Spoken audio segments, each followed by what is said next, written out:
आज हम कवर करेंगे हिस्ट्री की बुक का पहला chapter, the rise of nationalism in Europe. Europe में राष्ट्रवाद की भावना का उदय कैसे हुआ।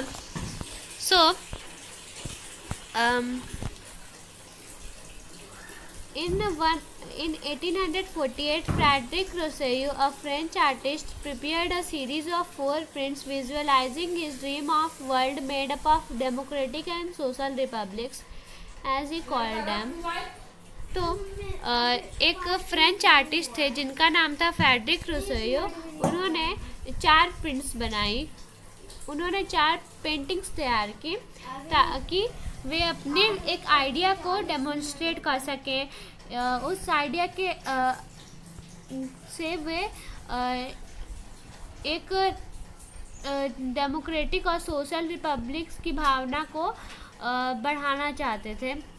डेमोक्रेटिक मतलब लोकतंत्र होना चाहिए, लोग खुद अपने पे शासन करें, और सोशल रिपब्लिक्स मतलब सामाजिक तौर से उधर गणतंत्र हो, मतलब लोग अपने रूलर को खुद चूज करें। Then the first print of the series shows the peoples of Europe and America, men and women of all ages and social classes, marching in a long train and offering homage to the Statue of Liberty as they passed by it।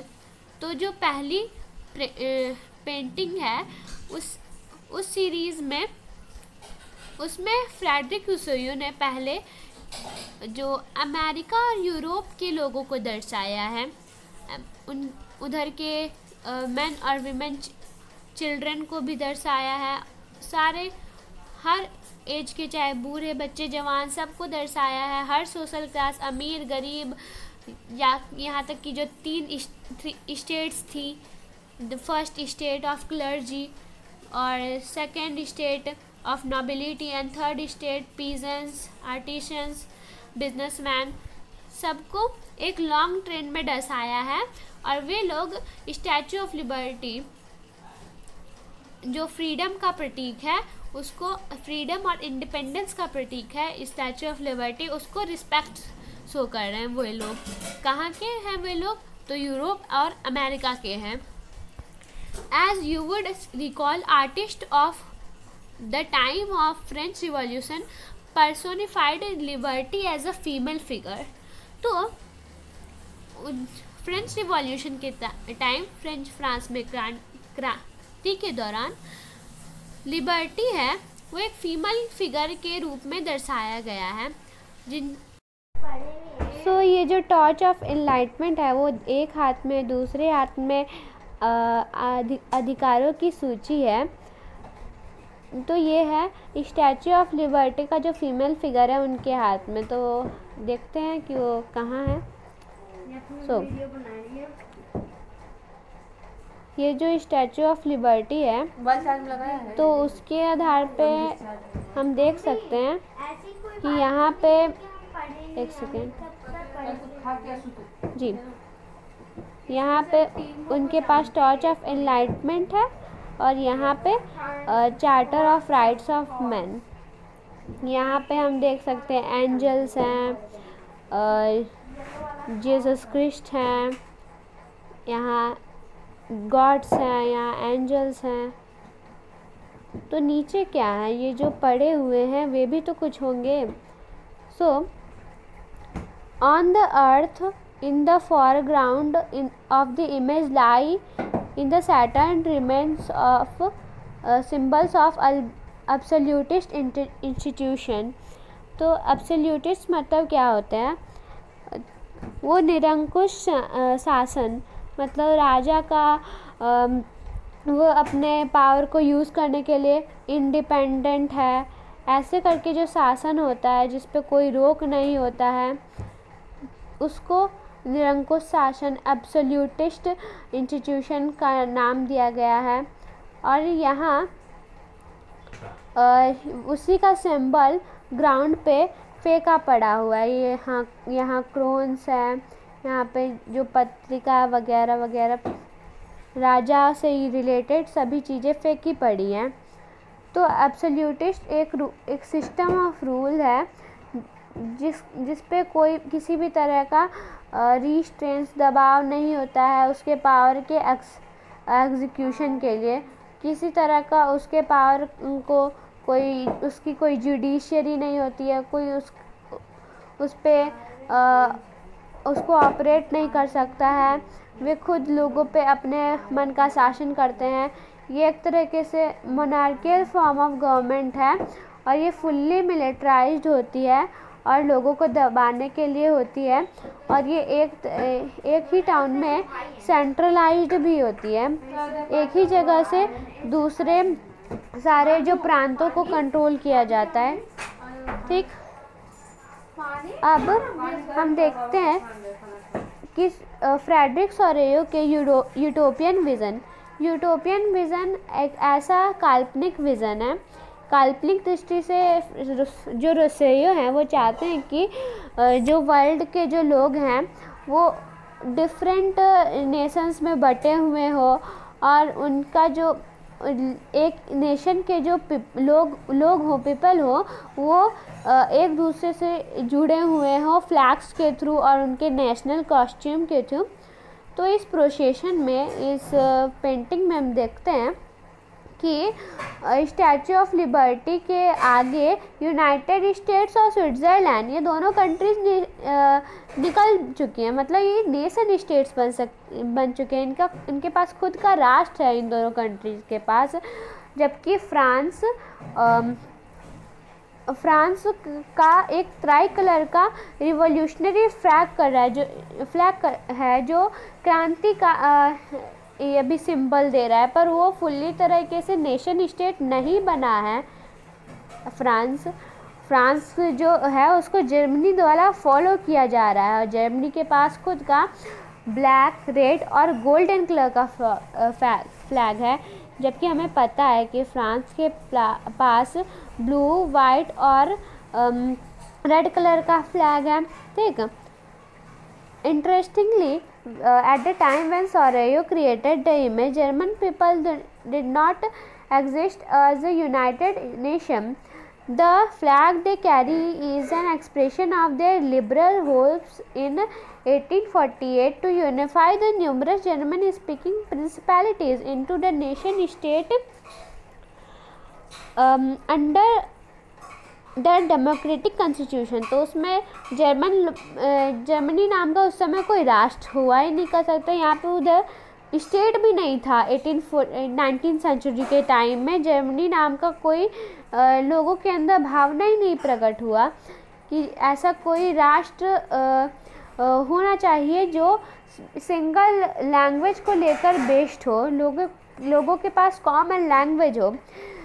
और वे लोग फिर उनके पास बाद में ख्याल आया कि जो लोग हो वो एक दूसरे से डेमोक्रेटिक कॉन्स्टिट्यूशन के थ्रू, जो संविधान है उसके थ्रू जुड़े हुए हो। Following the two German peoples of Australia, kingdom of two Sicilies, Lombardy, Poland, England, Ireland, Hungary and Russia. तो हम लोग देखते हैं कि जर्मन को ऑस्ट्रिया, टू सिलीज का जो किंगडम है, लोम्बार्डी, पोलैंड, ये सब जो देश हैं वो फॉलो कर रहे हैं। फ्रॉम द हेवन जो स्वर्ग है उससे जीसस क्राइस्ट, सेंट्स, जो साधु सन्यासी हैं, एंजल्स इस सीन की तरफ देख रहे हैं। वे जो ये लोग हैं, ये जो देवता हैं, वे चाहते हैं कि आर्टिस्ट वो फ्रेटर्निटी मतलब बंधुत्व की भावना नेशन के लोगों के अंदर लाएं ताकि वे खुद का राष्ट्र बनाएं इस दुनिया में। This chapter will deal with many of the issues visualized by Sorrieu during in figure first. ठीक है, during the 19th century, nationalism emerged as a force which brought about sweeping changes in political and mental world of Europe. Nationalism की भावना से इस world में political, राजनीतिक और मानसिक changes आए। ठीक, the end result of these changes was emergence of the nation state. फिर नेशन स्टेट बनने लगे जो कि मल्टीनेशनल डायनेस्टिक एम्पायर्स को रिप्लेस करने लगी। पहले क्या होता था, जो डायनेस्टीज होती थी वे एक राज्य पे कॉन्कर कर लेती थी, फिर उसको अपने अंदर मिला लेती थी। तो इस चीज़ को नेशन स्टेट बना के ख़त्म करने का मेंटल भावना उत्पन्न होने लगा। The concept and practices of a modern state in which centralised power exercise sovereign control over a clearly defined territory has been developing over a long period of time. तो जो प्रैक्टिस था एक modern state बनाने का, जिसमें जो centralised power हो वो एक क्लियरली डिफाइंड टेरिटरी के अंदर हो। तो ऐसा हो कि उस टेरिटरी, उस ज़मीन है उसके अंदर बाउंड्रीज निर्धारित की हो और यहाँ से पूरे पावर्स बाउंड्री के अंदर रहने वाले हर लोग पे एक्सरसाइज की जा रही हो। फिर ये सॉवरेन कंट्रोल भी हो, मतलब जो इधर सेंट्रल पावर पे राज्य कर रहा है, अगर वो राजा है या फिर कोई इलेक्टेड लीडर है, उसके पास सोवरेन हो, लोगों के पास सोवरेन हो, प्रभुत्व का राष्ट्र हो, वो खुद में इंडिपेंडेंट हो, कोई बाहरी देश के लोग या फिर राजा आके उस राष्ट्र के लोगों पर अपना मन मर्जी का नहीं चला सकते हो। Had been developing over a long period of time. तो ये बहुत लंबे समय से इस भावना, सोवरेन की भावना को यूरोप में फैलाया जा रहा है। But a nation state was one in which majority of its citizen, not only its ruler, came to develop a sense of common identity and shared history and descent. तो nation state बस citizen और rulers से नहीं बनती, वे उनकी common भावनाओं से बनती है और उनके पास खुद का एक हिस्ट्री होना चाहिए। वे जो लोग हों वो अपनी हिस्ट्री दूसरों से शेयर करते हो और उनके पास उनकी जो पीढ़ी हो वो भी कॉमन होनी चाहिए और वो नहीं तो एक दूसरे से मिली जुली या फिर शेयर्ड की होनी चाहिए। This commonness did not exist from the time immemorial, मतलब ये प्राचीन काल से ये कॉमननेस नहीं है। ये स्ट्रगल एक्शंस ऑफ लीडर्स और कॉमन पीपल के थ्रू लाई गई है, मतलब फॉग्ड की गई है। ये जो संघर्ष के कारण, लीडर्स नेताओं के एक्शन के कारण और लोगों के बलिदान के कारण इस कॉमननेस को लाया गया है लोगों के बीच। This chapter will look at the diverse processes through which nation states and nationalism came into being in the 19th century Europe. तो इस चैप्टर में हम लोग उन सभी विविध प्रकार के प्रोसेसेस, प्रक्रियाओं से डील करेंगे ताकि जिसके कारण यूरोप में 19th सेंचुरी में नेशनलिज्म की भावना को उत्पन्न किया गया। तो यहाँ पे लिखा है प्लेबिसाइट, आखिर ये है क्या, इसके बारे में पहला का सोर्स पढ़ते हैं। Source A, Ernest Renan, what is a nation. तो अर्नेस्ट रेनान एक फ्रेंच फिलोसफर थे, एक उधर फ्रांस की यूनिवर्सिटी में, और ये एक नेशन स्टेट का आइडिया को वो एक तरीके से डेमोन्स्ट्रेट करते थे, फैलाते थे। वे लेक्चर भी दिया करते थे। एक उन्होंने फेमस ऐसे लिखा, पब्लिश किया था, what is a nation. Nation तो रेनान ने इस बात की आलोचना की क्योंकि उस समय जो लोग थे वे सोचते थे कि नेशन बस कॉमन लैंग्वेज, रेस, रिलीजन और टेरिटरी, मतलब कॉमन, जिन लोगों का कॉमन राज्य होगा, धर्म होगा, रेस होगा मतलब कलर, और लैंग्वेज मतलब बोली, ये सब जिन लोगों का सेम होगा वही खुद का नेशन बना सकते हैं, वही एक इंडिविजुअल राष्ट्र बना सकते हैं। तो नेशन क्या है, वो इंडेवर है, मतलब एक जो प्रयासों का समूह है जो कि बहुत लंबे समय से सेक्रीफाइस और डिवोशन के थ्रू, बलिदान और भक्ति के थ्रू आया हुआ है। एक बहुत ही वीर भूतकाल गुजरा हुआ होता है, महान लोग होते हैं, ग्लोरी गौरव होता है, जिससे नेशनलिज्म का भाव उत्पन्न होता है। जिन लोगों के पास कॉमन ग्लोरीज होता है, कॉमन गौरव होता है भूतकाल में, और उनके प्रेजेंट में उनकी इच्छा होती है, वो भी कॉमन होती है, और वो बड़े महान काम तो साथ में मिलकर करते हैं और दूसरे लोगों की कंडीशन पे गौर करते हैं, वही खुद का नेशन बना सकते हैं। एक राष्ट्र में सॉलिडरिटी, लार्ज स्केल पे सॉलिडरिटी मतलब एकजुटता का होना ज़रूरी है। It's existent is a daily plebiscite, तो लोगों का जनमत संग्रह होना चाहिए। जनमत संग्रह मतलब जो रूलर्स हो, कोई भी रूलर किसी रूल को लोगों के पास भेजना चाहता हो, उसको चला के लोगों पे राज्य करना चाहता हो, तो लोगों को भी उस रूल पे एग्री करना होगा, इसलिए उनको अपना मत देना होगा। A province is its inhabitants if anyone has the right to be consulted, हर सबको कंसल्ट करने का, अपनी राय देने का हक होना चाहिए। और फिर किसी को कब्जा देकर उसके इच्छा के खिलाफ कोई भी राष्ट्र नहीं बनना चाहिए। एक नेशन का उत्पत्ति होना या फिर उसकी मौजूदगी होना एक अच्छी बात है, और अब तो वो बहुत ज़रूरी भी हो चुकी है। It is the necessity. Their existent is a guarantee of liberty which would be lost if the world had only one law and one master।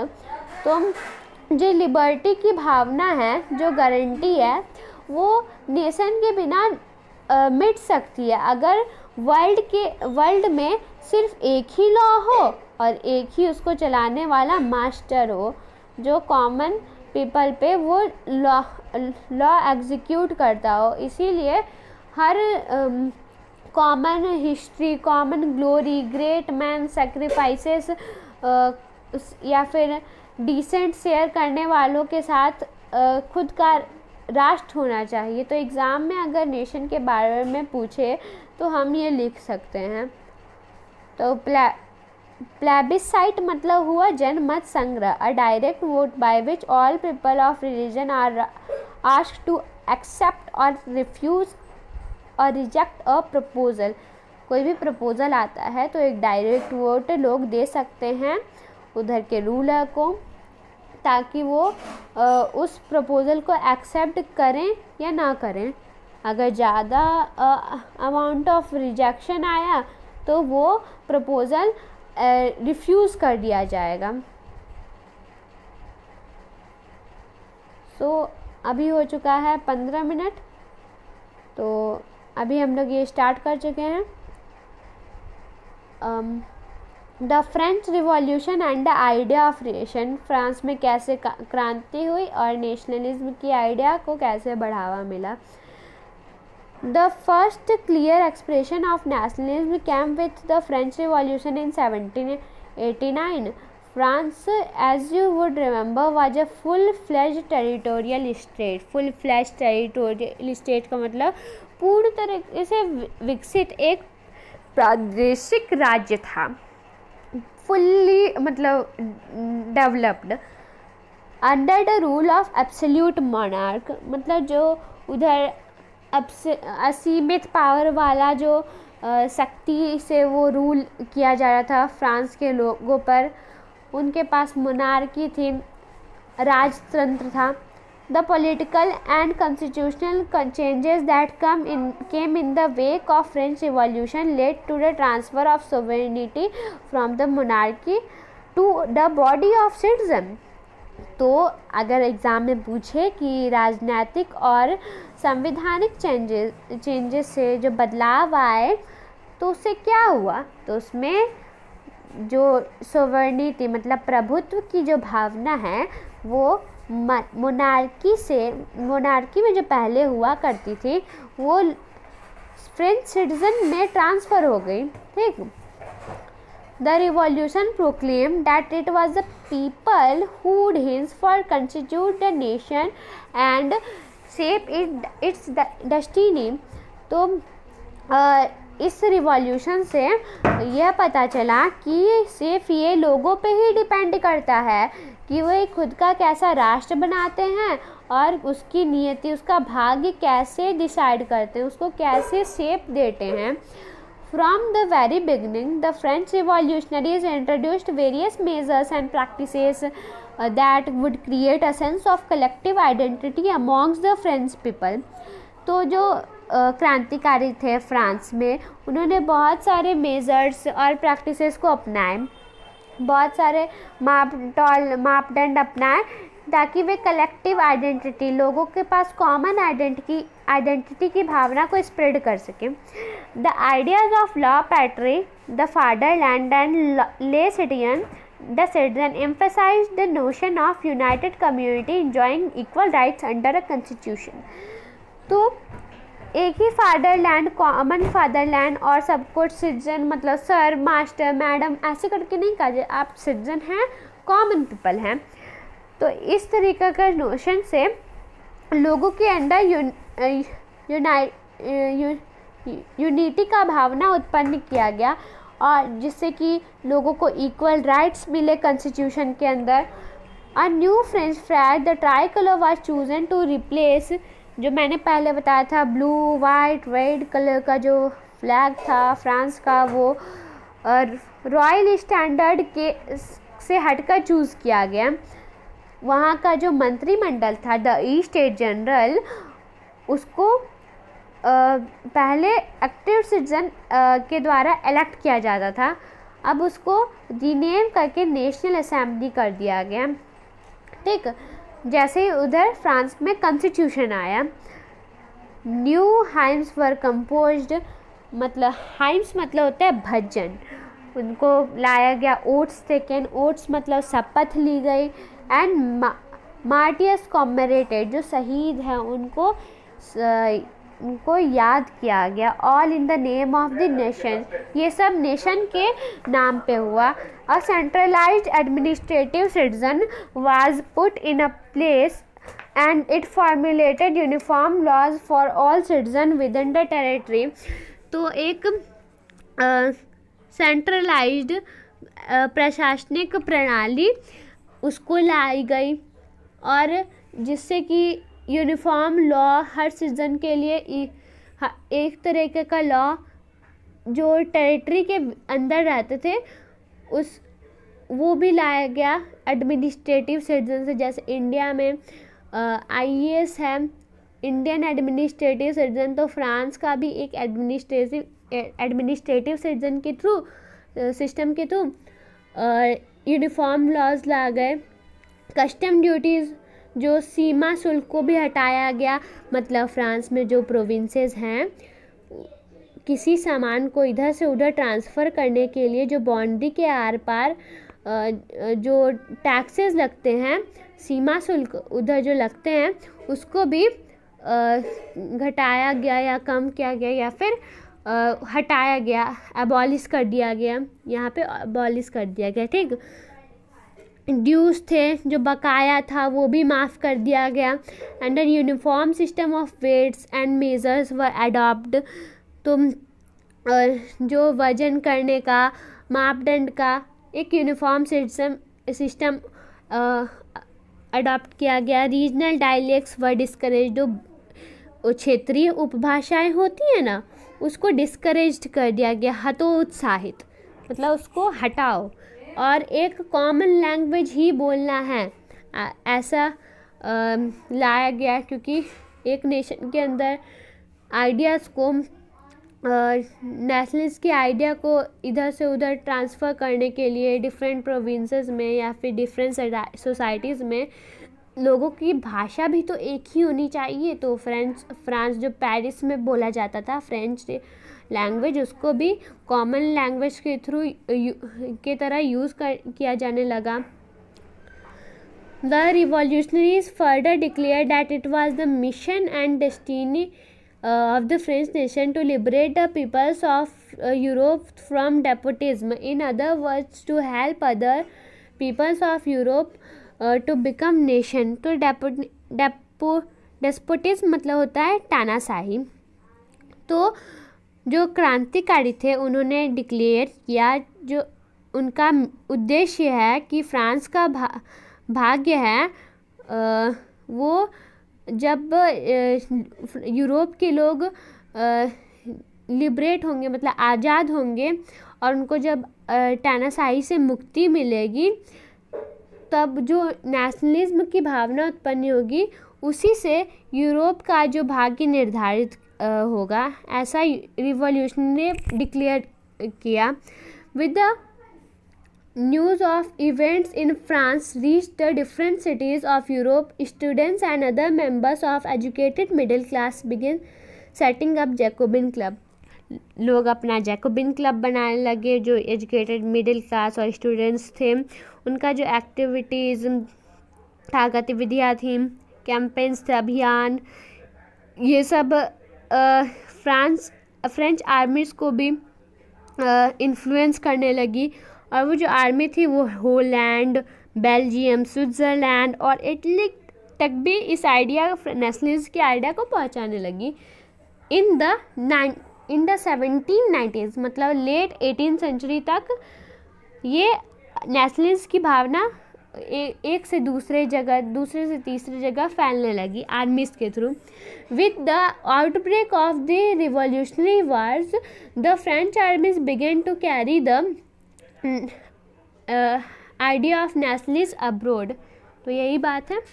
सो यहाँ पे क्या लिखा है, it is the cover of German almanac designed by a journalist Rebmann. तो almanac मतलब होता है पंचांग। आपने घर में देखा होगा, घर में होता है पंचांग, जिसमें आपके अगर दादाजी होते हैं या फिर कोई पंडित के पास भी आप देखेंगे कि वे एक पंचांग लिए रहते हैं, जिसे वो नक्षत्र क्या दिशा वगैरह या फिर किसी शुभ काम कब होगा, इसको वो निर्धारित करते हैं। एक सेकेंड, सॉरी, हाँ, तो ये एक पंचांग का कवर एक जर्नलिस्ट थे एड्रेस रेबनान, इन्होंने 1798 में पब्लिश किया था। जर्नलिस्ट मतलब होते हैं पत्रकार, ठीक।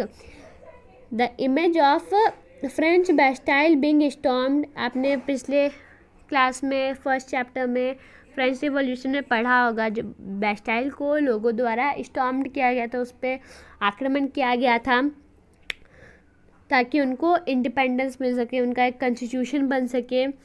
तो वैसा ही उधर जो हुआ था वो तानाशाह के रूल को डिस्पोज करने के लिए हुआ था, हटा के फेंकने के लिए। Accompanying this illustration is the slogan, "The people must seize their own freedom." Rebnan lived in the city of Mainz and was a member of German Jacobin Club. तो उनका मानना था रेबनान का कि अगर लोगों को आज़ादी नहीं मिल रही है तो उनको खुद के हक के लिए लड़ना चाहिए।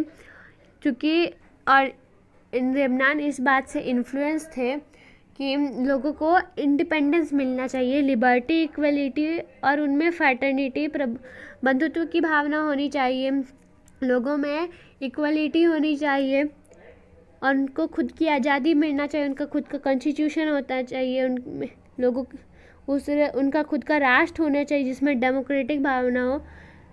तो इसलिए उन्होंने इस चीज़ को भी अपने इस पब्लिश्ड के द्वारा दर्शाया है पंचांग के आगे। तो यहाँ हम देख सकते हैं, एक सेकेंड, हाँ, ये अभी बहुत टाइम हो चुका है, हम इसे नेक्स्ट वीडियो में कवर करेंगे।